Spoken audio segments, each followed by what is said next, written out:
तो चलिए हम शुरुआत से देखते हैं। जब हम भोजन को चबाते हैं, इसमें लार यानी कि सलाइवा मिल जाता है।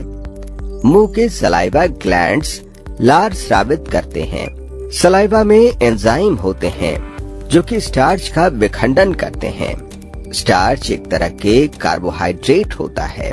भोजन मुंह से लंबी नली नुमा ग्रसिका से होकर आमाशय में पहुंचता है। आमाशय का भीतरी दीवार भी पाचक रस स्रावित करती है, जो प्रोटीन और फैट्स के पाचन में मदद करते हैं। लेकिन भोजन का आमाशय में पूरी तरह पाचन नहीं होता है। आमाशय से आधा पचा भोजन स्मॉल इंटेस्टाइन में चला जाता है। फिर स्मॉल इंटेस्टाइन में मौजूद पाचक रस भोजन का विखंडन करने लगते हैं। लिवर एक रसायन स्रावित करता है जिसे पित्त रस यानी कि बाइल जूस कहते हैं, जो फैट के पाचन में मदद करता है। लिवर एक भूरे रंग की ग्रंथि है जो पेट यानी कि एब्डोमेन के दाईं ओर होता है।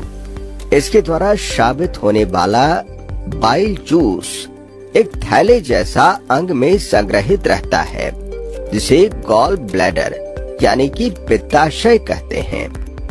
इसके बाद ये जूस स्मॉल इंटेस्टाइन में चला जाता है।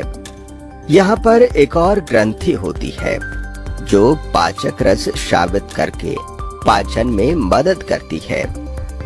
इसे पैंक्रियास यानी कि अग्नाशय कहते हैं। पैंक्रियास एक बड़ी क्रीम कलर की ग्रंथि है जो आमाशय के ठीक नीचे होता है। अग्नाशय रस कार्बोहाइड्रेट्स और प्रोटीन्स पर क्रिया करता है और उन्हें सरल रूप में परिवर्तित कर देता है। पित्त रस अग्नाशय रस इंटेस्टाइन में इस छोटे से पाइपनुमा रास्ते से जाते हैं। इंटेस्टाइनल जूस और अग्नाशय रस में शर्करा या कार्बोहाइड्रेट्स, प्रोटीन और फैट्स को विघटित करने वाले एंजाइम्स होते हैं। पाचन स्मॉल इंटेस्टाइन में पूरा हो जाता है। पोषक तत्व स्मॉल इंटेस्टाइन की भीतरी दीवार द्वारा अवशोषित कर लिए जाते हैं, जो रक्त वाहिकाओं से भरी होती है। स्मॉल इंटेस्टाइन की भीतरी दीवार में उंगली के समान संरचनाएं होती हैं, जिसे रसांकुर यानी कि विली कहते हैं। प्रत्येक विलस में बहुत सारी रक्त वाहिकाएं होती हैं। विली द्वारा पचे हुए भोजन का अवशोषण हो जाता है और भोजन विली से ब्लड वेसल्स में चला जाता है। पचे हुए भोजन के अवशोषण के बाद भोजन का वह भाग जिसका पाचन नहीं हो पाता है, वह बृहदांत्र यानी कि लार्ज इंटेस्टाइन में चला जाता है। लार्ज इंटेस्टाइन इसमें से पानी अवशोषित कर लेता है। पानी के अवशोषण के बाद अपचित भोजन अर्ध ठोस यानी कि सेमी सॉलिड हो जाता है। लार्ज इंटेस्टाइन के अंत में स्थित थैली नुमा संरचना रेक्टम में जमा हो जाता है।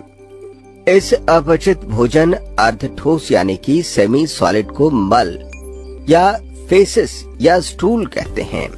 समय समय पर ये फेकल मैटर एनस या गुदाद्वार द्वारा बाहर निकाल दिया जाता है। पाचन नली में मुख, ग्रसिका यानी कि एसोफेगस, आमाशय यानी कि स्टमक, क्षुद्रांत यानी कि स्मॉल इंटेस्टाइन, बृहदांत्र यानी कि लार्ज इंटेस्टाइन और इसके साथ ही मलाशय और गुदा भी होते हैं। आहार नलिका और उससे संबंधित ग्रंथियां, लिवर, पैंक्रियास, ये सब मिलकर पाचन तंत्र बनाते हैं। डाइजेस्टिव सिस्टम तो पढ़ लिया, कैसे डाइजेस्ट होता है, कैसे क्या होता है। अब थोड़ा हल्का सा हम जहाँ से हमारा डाइजेशन शुरू होता है, हमारे मुख से ना, हमारे माउथ से शुरू होता है, जो उसमें टीथ होते हैं, थोड़ा उसके बारे में जान लेते हैं। ठीक है, तो माउथ से ये तो अभी बताया ही हमने कि हमारा जो डाइजेशन होता है वो कहाँ से शुरू होता है, हमारे माउथ से शुरू होता है। ठीक है, उसके बाद देखिए हमारे माउथ में ही क्या होते हैं, माउथ में क्या होते हैं, दांत होते हैं। क्या होते हैं, टीथ। ठीक है ना, जैसा कि देखो फिगर में दिख रहा है, हार्ड पैलेट, सॉफ्ट पैलेट, ओब्यूला। हाँ, ओब्यूला के बारे में आपको बता दें, एक इम्पॉर्टेंट चीज़ है ये ओब्यूला। ठीक है, कि ओब्यूला होता क्या है। जो ये ओब्यूला है इसे क्या बोलते हैं, ठीक है ना, या इसका वर्क क्या है, क्यों इसको ओब्यूला बोलते हैं, कैसे क्या है। तो सबसे पहले देखते हैं ओब्यूला, ठीक है। तो ओब्यूला का वर्क ये है, ठीक है। पहला वर्क क्या है ओब्यूला। जब हम कभी आपने देखा होगा कि जब हमारे कानों में डॉक्टर दवा डालते हैं या हमारे नाकों में दवा डालते हैं, ठीक है ना, तो इससे क्या होता है कि देखना हमारे नाकों में डाली हुई दवाएं, कानों में डाली हुई दवाएं हमारे गले के पास यहाँ पीछे ना मुंह में आ जाती हैं। देखा होगा आप लोगों ने ना, हाँ ठीक है। तो क्या इसका काम भी बस मैं बता रहा हूँ। इसके जस्ट पीछे, इसके पीछे जो ये हमारा ओब्यूला, जो मांस का थोथड़ा जैसे होता है, लटका हुआ होता है ना चिटे गले के पास, तो इसके जस्ट पीछे छोटा सा छिद्र होता है जो हमारे नाक की नली, कान की नली और क्या हमारे गले की नली, ग्रास नली एक साथ मिली हुई होती है जहाँ पे, ठीक है।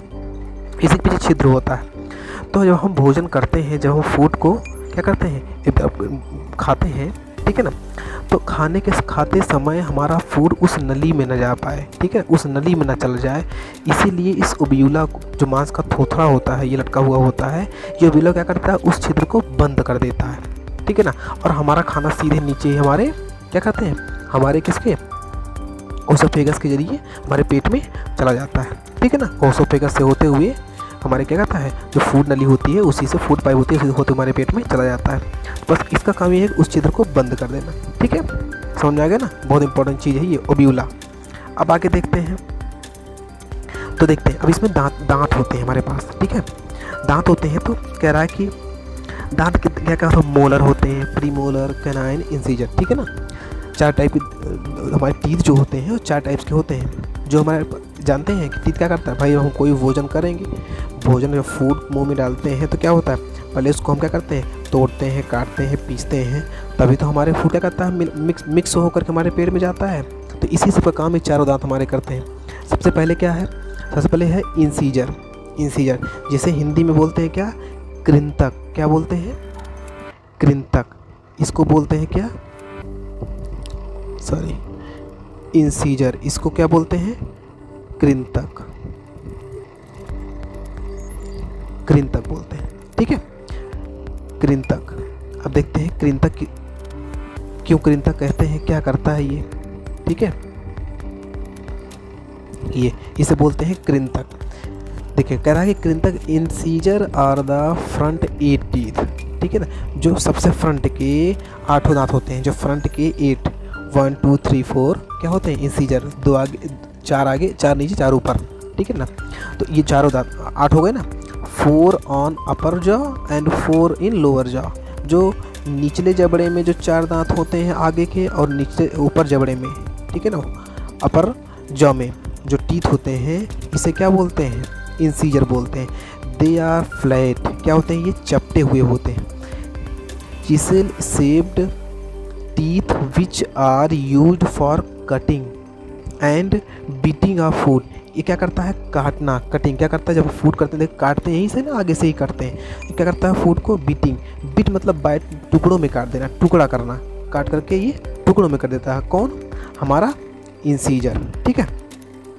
अब आगे है क्या, नेक्स्ट है प्रीमोलर, ठीक है, केनाइन, केनाइन, केनाइन है। अब केनाइन कैसे, केनाइन को हिंदी में क्या कहते हैं, केनाइन को हिंदी में कहते हैं, केनाइन, केनाइन को हिंदी में कहते हैं भेदक, ठीक है ना। क्या बोलते हैं, भेदक, ठीक। तो देखो केनाइन क्या करता है, केनाइन करता है कि इन एडल्ट्स, ठीक है ना, बड़ों में, each jaw has 2 canine, each jaw has 2 canine. Just इसके बगल जो हमारा इंसीजर होता है उसके जस्ट बगल इधर, जस्ट इधर, जस्ट जो 2 दांत होते हैं, इसे क्या बोलते हैं, केनाइन बोलते हैं। Which are pointed teeth are use to tearing tougher food such as meat, मतलब टफ, ये काटने, मतलब जो बहुत ही हार्डेस्ट पार्ट होता है, जो कुछ हार्डेस्ट कोई फूड हम खाते हैं या फिर कोई चीज़ काटते हैं, गवा हो गया, हम कोई चीज़ भी हो गया, जब उसको हम काटते हैं तो इसी दांत से काटते हैं। किससे काटते हैं, केनाइन से काटते हैं। जो हार्ड पार्ट होता है हमारे किससे कटता है, केनाइन से कटता है, ठीक है ना। इसके बाद आता है प्रीमोलर। प्रीमोलर का क्या काम है, प्रीमोलर कह रहा है कि there are 2 premolar on each side of each jaw. Each jaw प्रत्येक जॉ में, प्रत्येक जबड़े में ईच साइड, एक साइड में 2 प्रीमोलर होते हैं। कितने होते हैं? 2 प्रीमोलर, मतलब इंसीजर, उसके बगल कैनाइन, उसके बगल प्रीमोलर। ठीक। दे है फ्लैट सरफेस, इनका सरफेस, इसकी स्ट्रक्चर कैसा होता है? फ्लैट होता है। Bearing small groups and ridges, ये है flat surface bearing small groups and are use to crush and grind food. Grinder, mixer grinder सुना है ना, मिलाना, ठीक है ना, पूरा मिक्स करना, ठीक है ना। जो प्रीमोलर होते हैं कैनाइन के जस्ट बगल होते हैं, ठीक है ना, जस्ट बाद क्या होते हैं? प्रीमोलर, पहले इंसीजर, फिर कैनाइन, फिर प्रीमोलर, ठीक है ना। कितने होते हैं ये? 2 होते हैं, डबल होते हैं, 2 इधर 2 इधर, मतलब 4 इधर 4 ऊपर, ठीक है, 8 हो गए। उसके बाद मोलर आ गए हमारे पास। मोलर सबसे पीछे, जो हमारे सबसे पीछे जहाँ पे कीड़े लगते हैं, देखा होगा ना, कीड़े के बगल वाले, ठीक है ना, उसको बोलते हैं क्या? Molar are the last 3 teeth on the both side, दोनों साइड, लास्ट के जो 3 दांत होते हैं ना पीछे के, सबसे पीछे के, उसे क्या बोलते हैं? ये आपको ये देखिए, सबसे पीछे के मोलर, ये दोनों दांत, ये देख रहे हैं 3 है, ये यहाँ के पीछे के, ये, इसे क्या बोलते हैं? मोलर। तो क्या करते हैं ये मोलर? दोनों जबड़े में होते हैं, ऊपर भी नीचे भी। Their function is to grind and food properly, ये क्या करते हैं? खाने को प्रॉपरली ग्राइंड करते हैं, प्रॉपरली अच्छे से मिला करके, चबा करके। इसलिए कहा जाता है कि खाने को जितना हम चबा कर खाएंगे उतना ही हमें क्या होगा? डाइजेस्ट होगा, हमारी बॉडी को लगेगा। नहीं तो क्या हो जाएगा? डाइजेस्ट नहीं होगा तो क्या हो जाएगा? इंडाइजेशन हो जाएगा, अपच हो जाएगा, बदहजमी हो जाएगी, ठीक है ना, तो बीमारी हो जाएगी, कब्ज हो जाएगा, ठीक है ना, गैस बनेगी। इसीलिए हमेशा खाना क्या कहते हैं? चबा के खाना चाहिए, ठीक है ना। आप आगे देखते हैं। फिर क्या? The white substance that cover the teeth is called enamel. हाँ, ये देखिए, जो दांत के सबसे ऊपर, ये देखने पार्ट, ये ऊपर वाला पार्ट, ये वाला पार्टीशन, ये ऊपर का, जिस पे कवर होता है, जो क्राउन होता है, मुकुट जैसा बना होता है, इसे क्या बोलते हैं? इनेमल बोलते हैं। क्या बोलते हैं? इनेमल, ठीक। It is the hardest substance in the body, ये हमारे बॉडी में सबसे हार्डेस्ट सब्सटेंस है ये। All of us have 2 set of teeth in our life time, ठीक है। हमारे लाइफ टाइम में 2 सेट, हमारे पूरे जीवन में क्या होते हैं? 2 बार, ये मतलब इसे एक बार टूट भी गया, 2 बार क्या होते हैं? 2 बार इनकी आवर लाइफ, 2 बार जीवन होता है इनका। The first set when as babies and last will the last are about 8 year old. तो जब हम छोटे होते हैं, जब छोटे से बनते हैं, जब हमारे मतलब बेबी, छोटा सा बेबी बॉर्न होता है, तब क्या होते हैं? उसके बाद क्या है? जब हम, एक बार तो ये हो गया, टूट गया, उसके बाद इसे मिल्क टीथ कहते हैं। और जब हम थोड़ा बड़े होते हैं, जब 8 साल के अप्रॉक्स होते हैं, तब दूसरे दांत, तब हमारा इसका लाइफ होती है। They are known as milk teeth और टेम्परेरी टीथ। इसे क्या बोलते हैं? मिल्क टीथ, दूध के दांत, या फिर टेम्परेरी टीथ।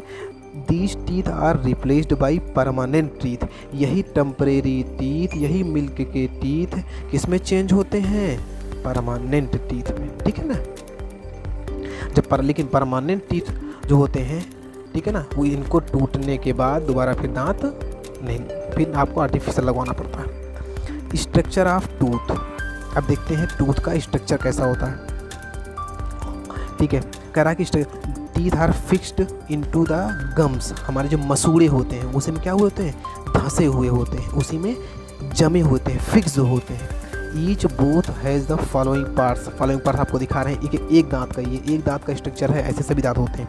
सबसे ऊपर क्या है? हमारा क्राउन है, क्राउन दिख ही रहा होगा, ये क्राउन दिख रहा है। उसके बाद क्या दिख रहा है? फिर इनेमल है, ठीक है ना, क्राउन जो मुकुट ऊपर से ढका हुआ होता है, क्या बोलते हैं? इनेमल। फिर डेंटाइन, उसके नीचे वाले पार्ट क्या बोलते हैं? डेंटाइन। उसके नीचे क्या आता है? Pulp cavity. फिर नेक होती है, फिर सेमेटम होता है, फिर क्या होता है? फिर डोनालिल होता है, फिर मेम्ब्रेन होता है, ठीक है। क्या होता है? फिर क्या होता है? रूट, मतलब नीचे जड़ें, जहाँ से वो लगी हुई होती हैं, मैंने उसकी जड़ होती है। फिर नर्व्स होती हैं एंड ब्लड सप्लाई, जो नीचे नर्व्स बन जाती हैं, जहाँ से हमारे दांतों में क्या होता है? जो जितनी भी आपको दिख रही हैं ये नसें, ये जितनी भी आपको नर्व्स दिख रही हैं ना, ये जाती हुई दिख रही हैं आपको। जब हम ठंडा गर्म जो भी खाते हैं तो क्या होता है? ये हमको महसूस होता है इसी नर्व से ये फील करते हैं इसी नर्व्स के थ्रू।